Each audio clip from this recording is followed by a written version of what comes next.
Bienvenidos sean todos ustedes a un programa más de este proyecto que llamamos Estados Unidos, México, Mundo. Estados Unidos, México, Mundo. Estamos pues en esta línea hoy del México de Morena tratando de hacer un repaso de la historia de México y de identificar, digamos, la esencia de la historia de México para poderla conectar al presente y ver si hay alguna relación o no. Si el gobierno de la Cuarta Transformación, el gobierno de Morena, de Andrés Manuel López Obrador, de Claudia Sheinbaum, tiene alguna relación con movimientos similares, digamos, del pasado, dígase específicamente de Benito Juárez en la Reforma, la Revolución, lo que surge alrededor de estas dos importantes transformaciones de México, para tratar de entender qué está pasando hoy en México y ver de qué manera somos motivados a participar de este proyecto de Morena. Si es que eso es lo que nos ocupa. Hoy nos vamos a ocupar en el último programa sobre la reforma en lo que tiene que ver con Benito Juárez García, para luego pasar a otro personaje importante de la historia de México, Porfirio Díaz. También vamos a hablar del porfiriato, qué sucedió en todo ese tiempo. Así es que, pero no logramos en el pasado programa llegar ya a esta otra etapa, así es que hoy nos ocupa. Hoy vamos a hablar de algo muy bonito, muy impresionante, conmovedor, de lo que es el legado de Benito Juárez. Yo creo que le va a gustar muchísimo. Acompáñenos. De nuevo le pido que si usted considera que vale la pena que este programa pues lo vean más personas, que por favor no solamente nos dé un like, sino que también lo comparta, porque cuando usted lo comparte, el programa entonces aparece en su muro para que todos los contactos que usted tenga o tengan la oportunidad de saber de nuestro proyecto Estados Unidos, México, Mundo. Muy bien, vamos a entrar en materia entonces. No sin antes decir que mi número telefónico corre por pantalla, por si en alguna ocasión tiene usted deseos de platicar conmigo para saber más de este proyecto, pues ahí tiene mi número. Muy bien, entremos entonces a la esencia de la historia de México. Esta es la gráfica número 81, eso le da una idea que hemos abarcado bastante ya, y estamos hablando de la reforma parte 5, vinculada a Benito Juárez García. Estamos hablando en esta parte de la vida y las contribuciones de Benito Juárez, y ahora estamos ya en la etapa en la que él ya funge como presidente. Hicimos un programa en lo que abarca desde su nacimiento hasta que llega a la presidencia, que también se lo recomendamos mucho. Muy bien, entonces ahora seguimos con la presidencia todavía de Benito Juárez, no sin antes decir que él gobernó por 14 años. 14 años, recordar que en esa época no había sexenios, habían periodos de 4 años. Sin embargo, se hizo reelegir, como sucedió con otros presidentes, y desde 1858 a 1872 gobernó un total de 14 años, que de hecho fue una de las quejas de Porfirio Díaz, y después él terminó gobernando todavía más. Muy bien, entonces vamos a entrar en más detalles. En agosto del mismo año de 1867, en sistema electoral indirecto, en el que el ciudadano vota por un elector para integrar una junta electoral de un distrito, la cual vota por un candidato, Juárez con 7,422 votos gana los comicios. ¿A quién? A Porfirio Díaz con 2,709 votos. Así es que ya aquí, en 1867, ya vemos a un Porfirio Díaz ya contendiendo con Benito Juárez cuando fue general del ejército de Benito Juárez. Ahí tiene usted ese dato que es muy importante. Eh, Dice acá que triunfó el argumento, por eso lo eligieron a Benito Juárez, triunfó el argumento de que Juárez había demostrado su capacidad para salvar a la República y era el único capaz de realizar la reconstrucción nacional frente a un Díaz, héroe militar en la lucha contra el imperio, y sin cuyas demostradas dotes de administrador habría faltado recursos en la guerra contra los franceses. Aquí se está destacando y realzando que Díaz fue muy importante, Porfirio Díaz, en la guerra contra los franceses, porque hay que recalcar que en el periodo de la reforma de Benito Juárez, 3 veces atacó el ejército o el imperio francés a México. Y Porfirio Díaz fue clave, dice acá, en la guerra contra ellos. Es que no hay que perder de vista quién fue antes del porfiriato Porfirio Díaz, un aliado y participante en la administración de Juárez. Juárez es electo para un nuevo periodo, 1867-1871, en el que continúa la renovación de la legislación colonial, la reorganización y licenciamiento del numeroso ejército republicano, la pacificación del país y la promoción del desarrollo capitalista de la economía nacional. ¿Qué le parece? Del desarrollo capitalista, un liberal desarrollando el sistema capitalista. Ahí tiene. Es importante de nuevo ver los tiempos en el que vivimos y todo lo que encierra la historia, recordando de nuevo que la esencia es la que hay que rescatar para que nos lleve al presente. El país estaba endeudado. Estaba un país endeudado, con escasos recursos. La venta de los bienes del clero había ayudado, pero no lo suficiente. Juárez ahora tenía que fomentar el desarrollo. Sus ministros José María Iglesias y Matías Romero emprendieron el estudio general de la hacienda pública y de la deuda. 450 millones más 84 de la deuda del imperio, o sea, de los conservadores. Establecieron un nuevo calendario de pagos, recordemos que los habían suspendido. Se tuvo que ahorrar, entre ellos la reducción del ejército a 20,000 hombres. En 1870, Matías Romero por primera vez elabora un presupuesto gubernamental. Juárez deseaba favorecer todas las ramas productivas, inversiones, comunicaciones, en especial líneas telegráficas, caminos y ferrocarriles, y colonización. No solo aprobó algunos proyectos de inversión norteamericana, sino que reconoció el contrato que el imperio, o sea, el imperio, estamos hablando de los conservadores, en unión con los franceses, había firmado para construir el ferrocarril de Veracruz a México. Y ese ferrocarril se construyó con compañías francesas. Ahí tiene un contexto bellísimo que nos ayuda en nuestro entendimiento de la historia de México y con el objetivo de rescatar la esencia. Su ministro Romero ambicionaba fundar un banco nacional de emisión para unificar la moneda circulante, pero la falta de fondos lo imposibilitó, no lo logró. Institucionaliza el poder político sobre el eclesiástico, importantísimo punto aquí, y el militar. O sea, institucionaliza el poder político sobre el eclesiástico y el militar. Es importante.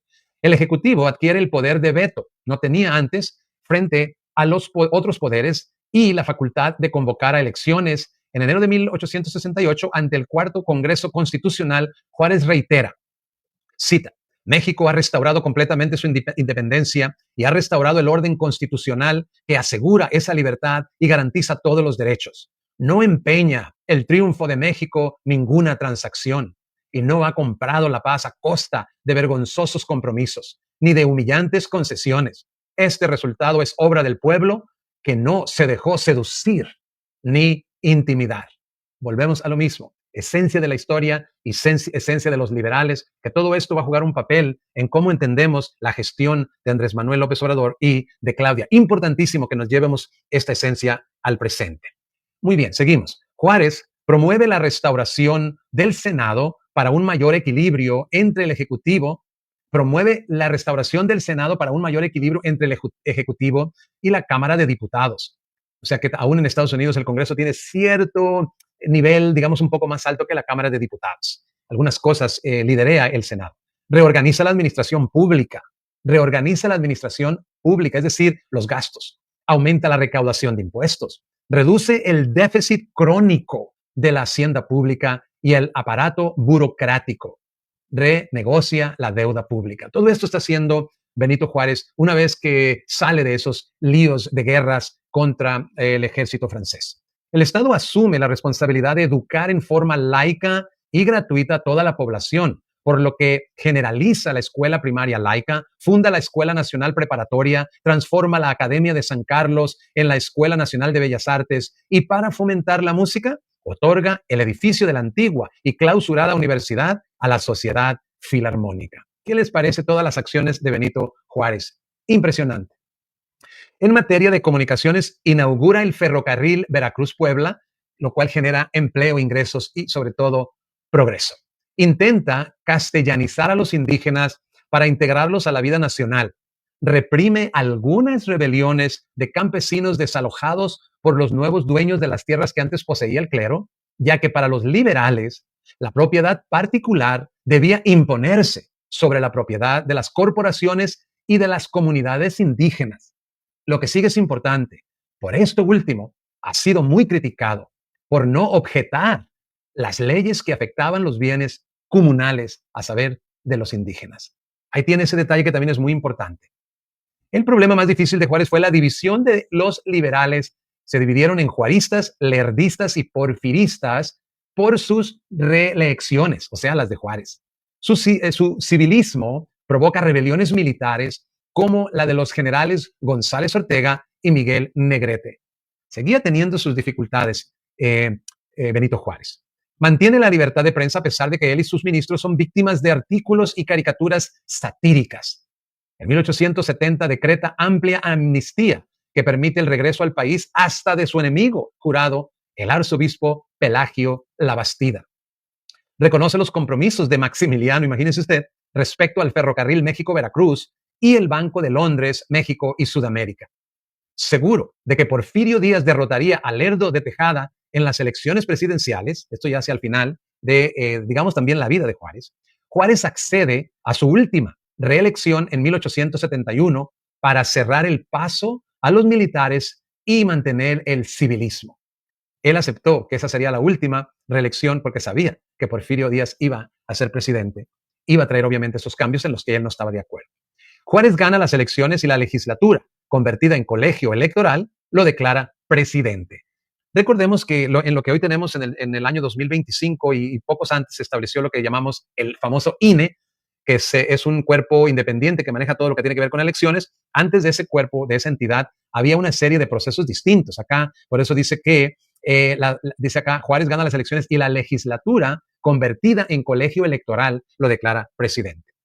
Es entonces cuando se levanta un grupo de oficiales simpatizantes de Porfirio Díaz en la Ciudad de México, que es rápidamente sofocada. Pero Díaz, perdedor en las elecciones, desconoce al gobierno de Juárez con el plan de la Noria el 8 de noviembre del mismo año contra la reelección indefinida.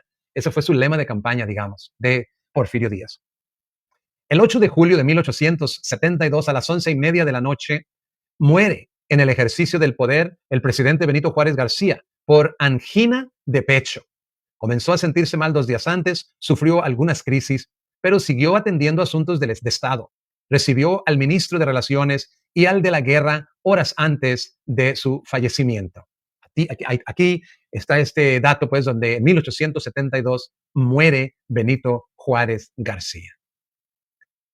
El novelista leonés Eduardo Antonio Parra, Juárez, el rostro de piedra, dice, al imaginar sus últimos momentos, dice aquí, al imaginar sus últimos momentos, escribe este novelista, esto es lo que escribe, tu unión con el país ha sido provechosa. Pablo, Juárez y México constituyen una buena fórmula. Ahora ya puedes irte con la confianza de que tu espíritu siempre flotará sobre tus compatriotas a modo de referencia, semejante a una brújula indicándoles el mejor camino para seguir tus pasos. Así muere quien había sido declarado benemérito de las Américas por las repúblicas colombiana y dominicana. El cortejo fúnebre parte del Palacio Nacional el día 23 de julio hacia el Panteón de San Fernando. El Monitor Republicano publica lo siguiente, fue más fuerte que su destino. Todo esto es acerca de Benito Juárez. Y vienen muchas más citas importantísimas e impresionantes. Justo Sierra, biógrafo, escribe, sin los Lerdos, sin los Ocampos, sin los Ramírez, las revoluciones no son posibles. Sin los Juárez, no se hacen. Imagínense todo lo que están escribiendo, están plasmando impresiones de varias personas de esos tiempos.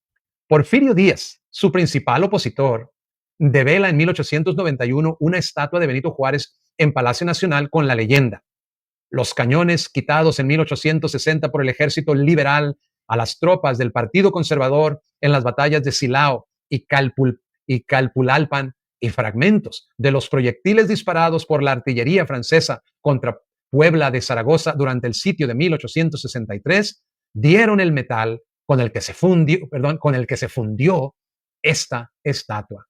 Palabras de Porfirio Díaz, ¿qué les parece? Cerca de ahí actualmente hay un museo dedicado a su persona, el Recinto de Juárez. En la Alameda Central de la Ciudad de México, hoy hay un monumento conocido como el hemiciclo a Juárez, mandado levantar también por Díaz en 1810, quien nunca dejó de recordar la grandeza de Juárez, de quien en vida impugnó. ¿Qué le parece?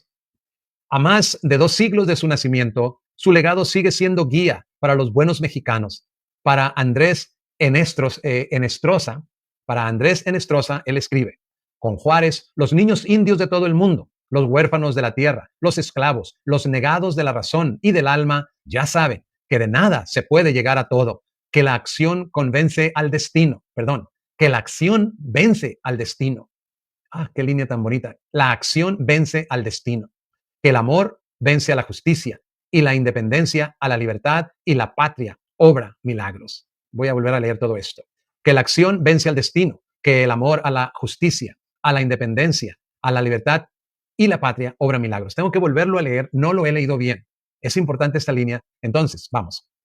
Eh, Voy a empezar de nuevo. Con Juárez, los niños indios de todo el mundo, los huérfanos de la tierra, los esclavos, los negados de la razón y del alma, ya saben que de nada se puede llegar a todo, que la acción vence al destino, que el amor a la justicia, a la independencia, a la libertad y a la patria obra milagros. O sea, el amor, ¿verdad? A la justicia, independencia, libertad y patria. Ahí tiene. Seguimos. Carlos Pellicer lo considera ancla y vela de la nación y escribe: eres el presidente vitalicio. A pesar de tanta noche lúgubre, la república es mar navegable. La república es mar navegable y sereno si el tiempo te consulta. ¿Qué le parece?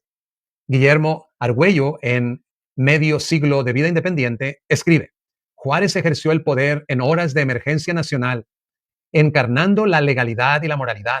Su principal tarea fue consolidar el poder estatal, para lo cual desplegó energía y habilidades sin par. Por eso mismo, fue implacable y despótico, inaugurando formas de acción gubernamental presidencialistas. Sin embargo, su honradez republicana, su patriotismo y su obra como fundador del Estado moderno lo sitúan como uno de los más dignos hijos del pueblo mexicano. Eso escribió Guillermo Argüello.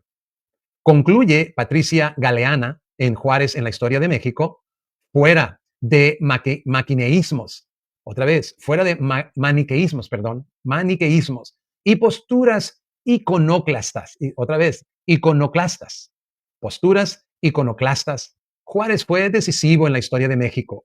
El conocimiento de su vida y de su obra nos permite conocer también el proceso de construcción del Estado mexicano. Por ello, todas las generaciones de mexicanos que haya por venir lo seguirán estudiando.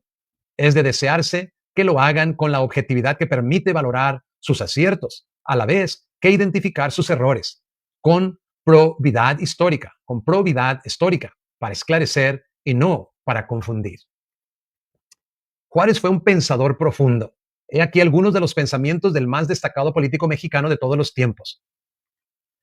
Y todas estas son citas. No deshonra a un hombre equivocarse. Lo que deshonra es perseverar en el error.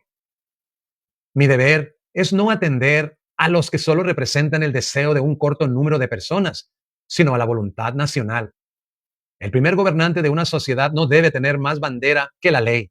La felicidad común debe ser su norte, e iguales los hombres ante su presencia, como lo son ante la ley. Solo debe distinguir al mérito y a la virtud para recompensarlos, y al vacío y al crimen para procurar su castigo.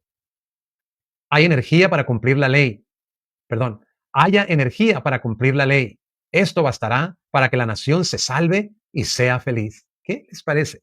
Haya energía para cumplir la ley. Esto bastará para que la nación se salve y sea feliz. Más citas. Si Francia, Estados Unidos o cualquier otra nación se apodera de algún punto de nuestro territorio y por nuestra debilidad no podemos arrojarlo de él, dejemos siquiera vivo el derecho para que las generaciones que nos sucedan lo recobre.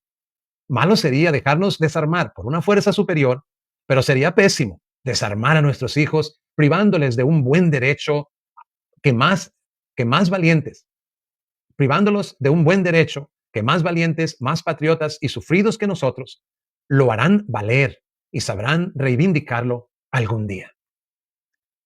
Los gobiernos civiles no deben tener religión, porque siendo su deber proteger imparcialmente la libertad que los gobernados tienen de seguir y practicar la religión que guste, otra vez. Los gobernantes civiles no deben tener religión, porque siendo su deber proteger imparcialmente la libertad que los gobernados tienen de seguir y practicar la religión que gusten adoptar, no llenaría fielmente ese deber si fueran sectarios de alguna. Tremendo, tremendo, tremendo. Los gobernantes de la sociedad civil no deben asistir, como tales, a ningún ceremonial eclesiástico, si bien como hombres pueden ir a los templos a practicar los actos de devoción que su religión les dicte. En lo que estaba en desacuerdo es que fueran en calidad de gobernantes, pero sí tenían el derecho de hacerlo como simples personas. La responsabilidad de un gobierno le viene de la ley y de un recto proceder, y no de trajes ni de aparatos militares propios solo para los reyes de teatro. Fuerte. Los funcionarios Los funcionarios públicos no pueden disponer de las rentas sin responsabilidad. No pueden gobernar a impulsos de una voluntad caprichosa, sino con sujeción a las leyes. No pueden improvisar fortunas, ni entregarse al ocio y a la disipación, sino consagrarse asiduamente al trabajo, resignándose a vivir en la honrada medianía que proporciona la retribución que la ley le ha señalado. La instrucción es la primera base de la prosperidad de un pueblo, a la vez que el medio más seguro de hacer imposibles los abusos del poder. De nuevo, la instrucción es la primera base de la prosperidad de un pueblo y al mismo tiempo es el medio más seguro de hacer imposibles los abusos del poder. La educación es fundamental para la felicidad social. Es el principio en que descansan la libertad y el engrandecimiento de los pueblos. Formar a la mujer con todas las recomendaciones que exige su necesaria y elevada misión es formar el germen fecundo de regeneración, de mejora social. Por esto, es que su educación jamás debe descuidarse. El pueblo que quiere ser libre lo será.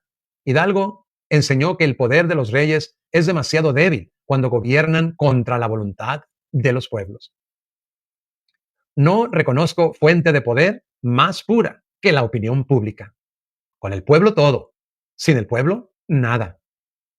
La democracia es el destino de la humanidad futura, la libertad su indestructible arma, la perfección posible, el fin a donde se dirige. Lo leo de nuevo. La democracia es el destino de la humanidad futura, la libertad su indestructible arma, la perfección posible, el fin a donde se dirige. Es imposible, moralmente hablando, que la reacción triunfe. La reacción se refería a los conservadores. Obviamente los consideraba inmorales para decir que moralmente era imposible que triunfara la reacción.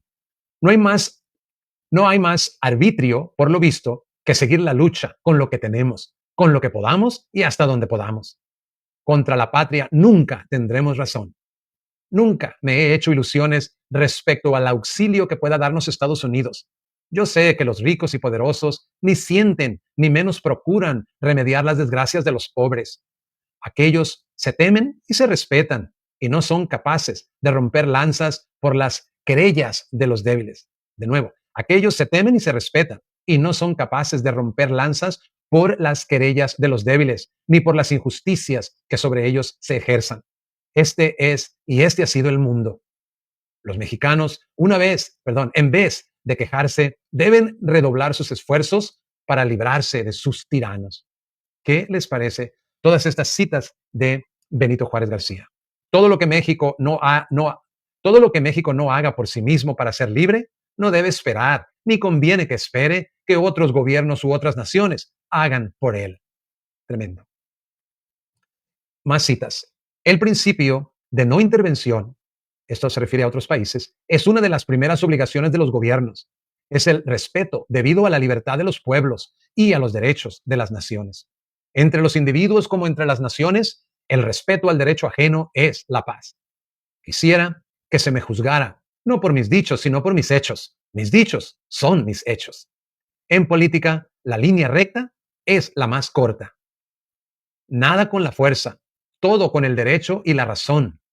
Se conseguirá la práctica de este principio con solo esperar, perdón, se conseguirá la práctica de este principio con solo respetar el derecho ajeno.